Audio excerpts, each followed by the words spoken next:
الحمد للہ رب العالمین والصلاة والسلام على سید الانبیاء والمرسلین نبینا محمد وعلى آلہ واصحابہ اجمعین اما بعد اعوذ باللہ السمیع العلیم من الشیطان الرجیم بسم اللہ الرحمن الرحیم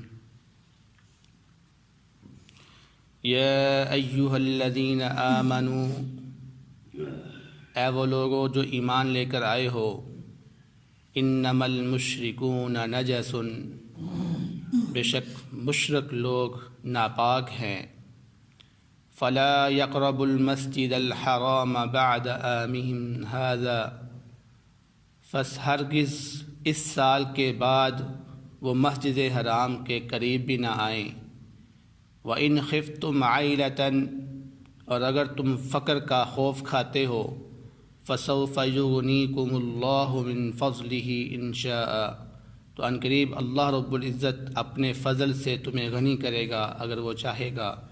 ان اللہ علیم حکیم، بے شک اللہ رب العزت علم والا ہے، حکمت والا ہے۔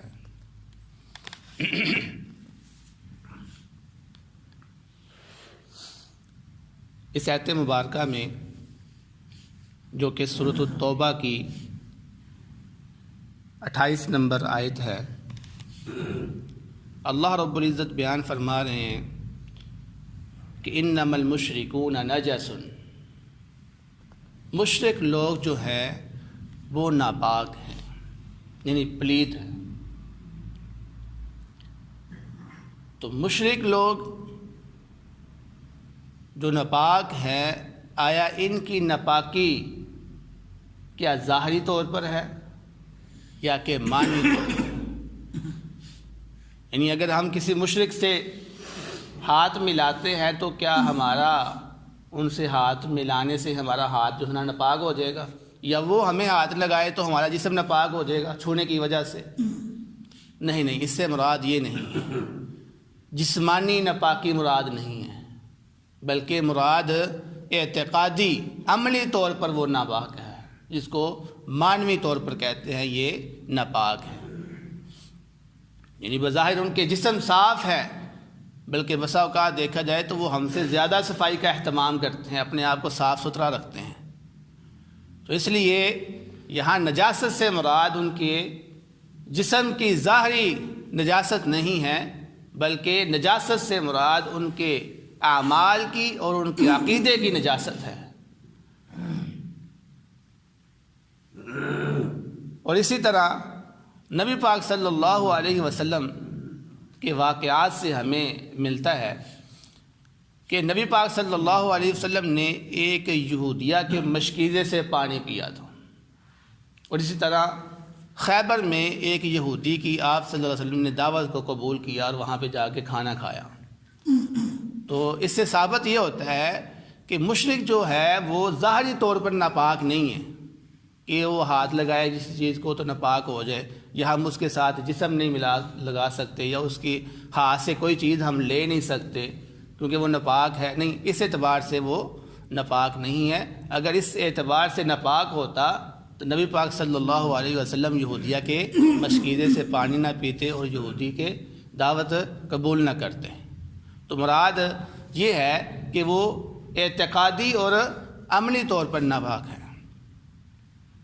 آگے فرمایا فَلَا يَقْرَبُ الْمَسْجِدَ الْحَرَامَ بَعْدَ عَامِهِمْ هَذَا، ان کے لیے حکم جاری کر دیا گیا ہے کہ اس سال کے بعد وہ مسجد حرام کے قریب بھی نہ آئیں۔ یہ وہی واقعہ جو پیچھے ذکر کیا گیا تھا 9 ہجری کا، کہ جب ان کے لیے مکہ کے اندر رہنا یا مکہ میں حج کرنا ان کے لیے منع کر دیا گیا تھا، تو اسی طرح مکے میں داخل ہونا بھی اس کے لیے منع کر دیا گیا۔ یہاں پر مسجد حرام کا ذکر آیا ہے، بعض مفسرین نے کہا ہے کہ اس سے مراد حدود حرم ہے، یعنی صرف مسجد نہیں بلکہ حدود حرم کے اندر جو ہے نا وہ ان کا داخلہ منع ہے۔ تو اب سوال یہاں پر یہ پیدا ہوتا ہے کہ کیا وہ ہر مسجد میں نہیں آ سکتے یا پھر صرف مسجد حرام میں ہی آنا ان کا منع ہے؟ تو اگر ہم نبی کریم صلی اللہ علیہ وسلم کی زندگی کا مطالعہ کریں تو ہمیں معلوم یہ ہوتا ہے کہ صرف مسجد حرام سے ان کو منع کیا گیا ہے، جبکہ باقی جو مساجد ہیں اس میں وہ داخل ہو سکتے ہیں. جیسا کہ نبی کریم صلی اللہ علیہ وسلم نے کئی مشرکوں کو مسجد کے اندر بلایا. ایون حضرت ثمامہ بن اسال رضی اللہ تعالیٰ عنہ کو بھی مسجد کے اندر 3 دن تک باندھے رکھا تھا جب وہ مشرک تھے. بعد میں وہ اسلام لے آئے تھے، لیکن ان کو مشرک کی حالت میں 3 دن تک نبی پاک صلی اللہ علیہ وسلم نے مسجد کے اندر ستون کے ساتھ باندھے رکھا تھا.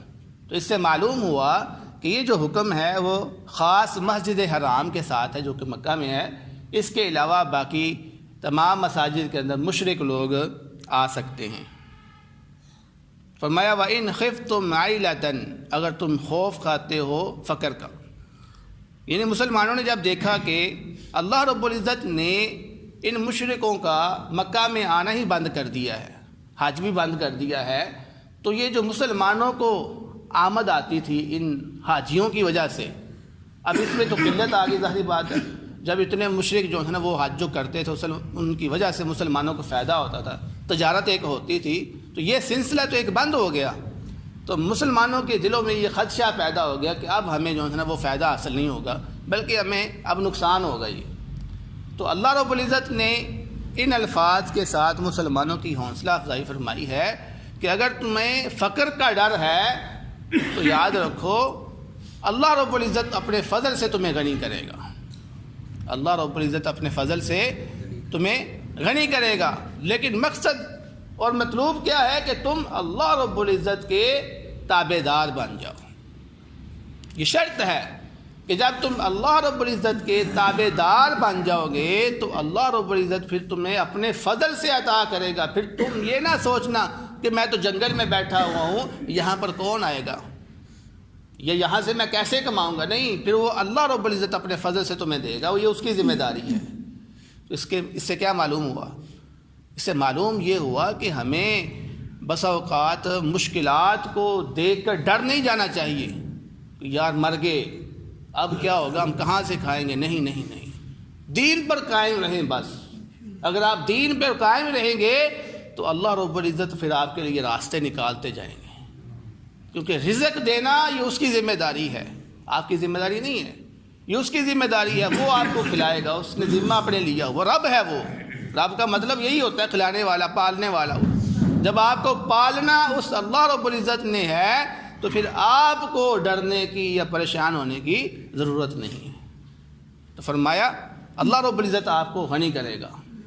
تو ایسے ہی نبی پاک صلی اللہ علیہ وسلم کی ایک حدیث بھی ہے جس میں آپ نے فرمایا اے مسلمانوں، اے میرے صحابہ، مجھے تمہارے فقر کا ڈر نہیں ہے کہ تم بعد میں فقیر ہو جاؤ گے. میرے بعد تم فقیر ہو جاؤ گے، مجھے اس چیز کا ڈر نہیں ہے، بلکہ مجھے تو ڈر اس چیز کا ہے کہ میرے بعد اللہ رب العزت یہ دنیا، یہ زمین تمہارے اوپر کشادہ کر دے گا، یعنی تجھ پہ مالا مال کر دے گا، اور پھر تم اس دولت کو حاصل کرنے میں ایک دوسرے کا مقابلہ کرو گے کہ اس کے پاس اتنی دولت ہے، میں بھی اس سے زیادہ حاصل کروں گا، اور یہاں تک کہ تم ہلاک کر دیے جاؤ گے جس طرح پہلی قوموں کو ہلاک کر دیا گیا. تو پھر ایسے ہی ہوا. نبی پاک صلی اللہ علیہ وسلم کی وفات کے بعد جب خلفائے راشدین کا دور آیا تو فتوحات بہت زیادہ ہوئی تھی، یہاں تک کہ کیسر و کسریٰ کا جتنا بھی خزانہ تھا وہ مسلمانوں کے ہاتھ میں آ گیا تھا، یعنی مسلمان مالا مال ہو گئے تھے. اور آج آپ دیکھیں کہ عرب کے اندر کیا صورتحال ہے، کتنا پیسہ ہے، بڑی بڑی بلڈنگیں بنائی جا رہی ہیں، مقابلے کیے جا رہے ہیں. یہ وہی نبی پاک صلی اللہ علیہ وسلم کی پیشین گوئی ہے. لیکن اس مال کی حرص نے ہمیں تباہ کر دیا ہے. اللہ کے نبی نے یہ بھی فرمایا ہے کہ مال تو تمہیں مل جائے گا، لیکن مال تمہیں جب ملے گا تو تم اس کے اندر حرص پیدا کر بیٹھو گے، اس کو اور زیادہ حاصل کرنے کی کوشش کرتے رہو گے، یہاں تک کہ تم ہلاک کر دیے اس مال کی وجہ سے. اس لیے مقصد مال حاصل کرنا نہیں ہے، مقصد دین پر عمل کرنا ہے. اس لیے مال کے پیچھے نہیں پڑو. دین کے پیچھے پڑو کہ اللہ رب العزت کے دین کی جو ہے نا وہ اطاعت ہونی چاہیے۔ تو فرمایا ان اللہ علیم حکیم، بے شک اللہ رب العزت علم والا ہے، حکمت والا ہے۔ آگے فرمایا قاتل الذین لا یؤمنون باللہ، آپ لڑائی کریں ان لوگوں سے جو اللہ رب العزت پر ایمان نہیں لے کر آتے، ولا بالیوم الآخر، اور نہ ہی آخرت کے دن پر۔ اب اس آیت سے پہلے جتنی بھی آیات گزری ہیں، ان آیات میں اللہ رب العزت نے مشرکوں کا ذکر کیا تھا کہ مشرک لوگوں سے جنگ کی جائے، ان کو قتل کر دیا جائے، ان کو حرم سے باہر نکال دیا جائے۔ لیکن اس آیت میں اللہ رب العزت اہل کتاب والوں کے متعلق حکم بیان کر رہے ہیں۔ پہلے کن کے بارے میں تھا؟ مشرک لوگ، اور اب کن کے بارے میں ہے؟ اہل کتاب والوں کے بارے میں۔ اہل کتاب سے مراد کون ہے؟ یہودی اور عیسائی۔ یہودی کون ہوتے ہیں؟ جو حضرت موسیٰ علیہ السلام کی شریعت پر عمل کرتے ہیں۔ عیسائی کون ہوتے ہیں؟ جو حضرت عیسیٰ علیہ السلام کی شریعت پر عمل کرتے ہیں۔ تو اس آیت مبارکہ میں اللہ رب العزت بیان کر رہے ہیں کہ اب تم اہل کتاب والوں سے بھی جنگ لڑو، لڑائی کرو۔ کون اہل کتاب؟ 4 چیزوں کا ذکر کیا۔ وہ اہل کتاب جو اللہ رب العزت پر ایمان نہیں لے کر آتے اور آخرت پر ایمان نہیں لے کر آتے۔ نمبر 2، اب ہم اگر بظاہر دیکھیں تو ہم کہتے ہیں کہ یہ یہودی جو ہے یہ تو اللہ پر بھی ایمان لے کر آتے ہیں اور آخرت پر بھی ایمان لے کر آتے ہیں، لیکن اللہ رب العزت نے اس آیت مبارکہ میں ان کے ایمان کی نفی کیوں کی؟ اب کسی بھی یہودی سے پوچھ لیں، وہ آخرت پر ایمان لے کر آتا ہے اور وہ یہ کہتا ہے ہمارا اللہ تعالیٰ پر بھی ایمان ہے، لیکن اس آیت کے اندر اللہ رب العزت نے نفی کر دی ہے ان کے ایمان کی، اللہ رب العزت کے ساتھ اور آخرت کے ساتھ۔ کیوں؟ وجہ کیا؟ وجہ یہ ہے کہ جس طرح سے اللہ رب العزت پر ایمان لے کے آنا چاہیے تھا اس طرح سے وہ اللہ رب العزت پر ایمان نہیں لے کر آئے، بلکہ انہوں نے کیا کیا؟ یہودیوں نے حضرت عزیر علیہ السلام کو اللہ کا بیٹا بنا لیا، عیسائیوں نے حضرت عیسیٰ علیہ السلام کو اللہ تعالیٰ کا بیٹا بنا لیا۔ تو اس طرح کا ایمان تو اللہ رب العزت کو نہیں چاہیے۔ انہوں نے تو اللہ کی مخلوق کو اللہ کے ساتھ ملا دیا کہ یہ بھی رب ہیں، عیسیٰ علیہ السلام بھی رب ہے، عزیر علیہ السلام بھی رب ہے، اللہ تعالیٰ کے بیٹے ہیں، وہ بھی رب ہے، یہ بھی رب ہے۔ تو یہ الہ پر اللہ رب العزت پر ایمان اس طرح سے نہیں لے کے آنا جس طرح اس کا حق ہے، یہ معنی بنتا ہے۔ تو ایمان اس طرح سے لے کر آئیں جس طرح اس پر ایمان لے کے آنے کا حق بنتا ہے۔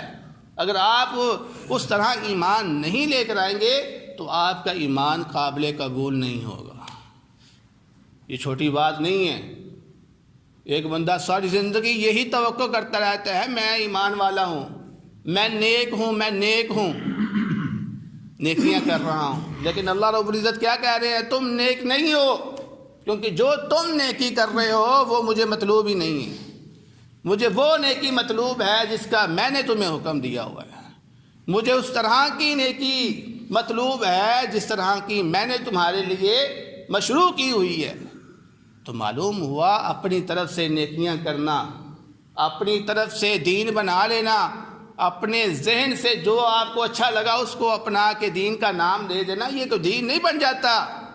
اس سے انسان نیک نہیں ہو جاتا، بلکہ نیک اس وقت ہوگا جب اللہ اس کے رسول کے بتائے ہوئے طریقے پر چلے گا وہ۔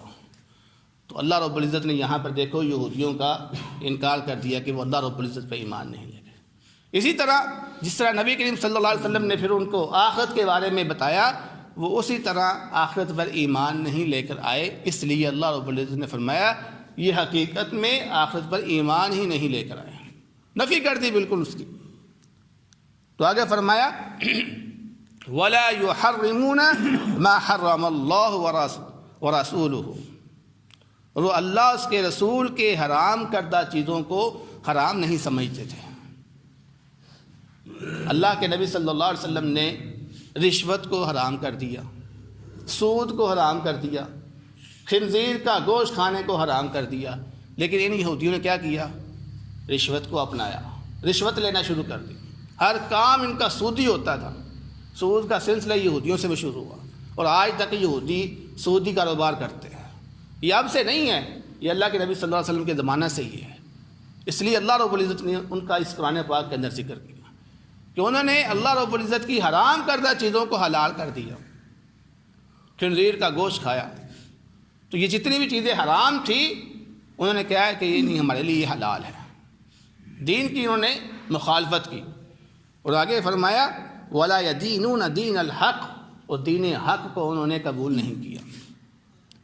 کس طرح قبول نہیں کیا؟ یعنی ان کی کتابوں کے اندر، تورات کے اندر، انجیل کے اندر اس دین کے بارے میں ذکر تھا، یہ دین آیا ہے، دین اسلام آئے گا، محمد صلی اللہ علیہ وسلم آئیں گے، آخری نبی ہوں گے، وہ سچا دین ہوگا، سب کچھ ان کی کتابوں کے اندر موجود لکھا ہوا ہے، لیکن اس کے باوجود بھی انہوں نے اس دین کو قبول نہیں کیا، بلکہ فرمایا وَرَحْبَانِيَّةً ابْتَدَعُوهَا مَا كَتَبْنَاهَا عَلَيْهِمْ، انہوں نے تو اپنی طرف سے نیا دین کر دیا جس کو رہبانیت کا نام دیا گیا۔ تو اللہ رب العزت فرما رہے ہیں کہ یہ جو رہبانیت جس کو انہوں نے اختیار کر لیا ہوا تھا، یہ میں نے ان کی کتابوں میں نہیں لکھا ہوا۔ یعنی اللہ رب العزت نے رہبانیت کو اختیار کرنے کی نفی کر دی کہ میری طرف سے یہ کوئی دین نہیں ہے، یہ یہودیوں نے اپنی طرف سے کر دیا ہوا ہے۔ اس لیے آپ نے فرمایا کہ یہ مخالفین جو ہے، یہ اللہ رب العزت کی نافرمانی کرنے والے جو ہیں، ان کے ساتھ جنگ کرو، آپ لڑائی کرو، یہ پہلا ان کو حکم دیا گیا۔ اور آگے فرمایا من الذین اوتوا الکتاب، ان لوگوں میں سے جو کتاب دیے گئے ہیں، حتی یؤتوا الجزیۃ عن ید، یہاں تک کہ وہ اپنے ہاتھ سے آپ کو جزیہ دے دے۔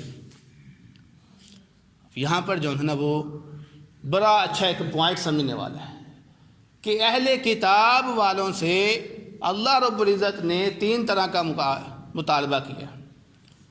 پہلا مطالبہ کہ سب سے پہلے کیا ہے، ان کو اسلام کی دعوت دینی ہے، سب سے پہلے اسلام کی دعوت دینی ہے، اس کے بعد اگر وہ اسلام قبول نہیں کرتے تو آپ نے جزیہ کے لیے ان کو مجبور کرنا ہے۔ تو دوسرا مطالبہ ان کے سے کیا ہے کہ وہ جزیہ دے دے۔